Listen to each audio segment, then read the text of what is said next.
అయితే తనుజ కన్నా ఎక్కువ భరణి గారి కనెక్ట్ అయింది దివ్య అయినా నాకు అలాగే అనిపించింది. ఎందుకంటే తనుజ ఫస్ట్ వీక్ నుంచి భరణి గారితో ఉంది.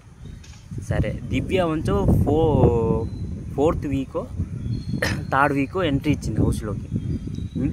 తనుజ ఏమంచో ఇప్పుడు ఇండివిజువల్ గేమ్ ఆడదాం, నా గేమ్ నేను ఆడతాను, మీ గేమ్ మీరు ఆడండి అని క్లియర్గా భరణి గారితో చెప్పింది. అయినా సరే దివ్య అంత కనెక్ట్ అయిపోయింది. తనుజాయే చెప్తుంది మీ గేమ్ మీరు ఆడండి, నా గేమ్ నేను ఆడతానని.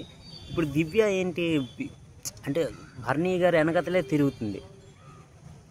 తను కూడా ఒక రివ్యూవరే కదా, చూసింది కదా, తెలుసుకోవాలి కదా, అవదాం వల్ల.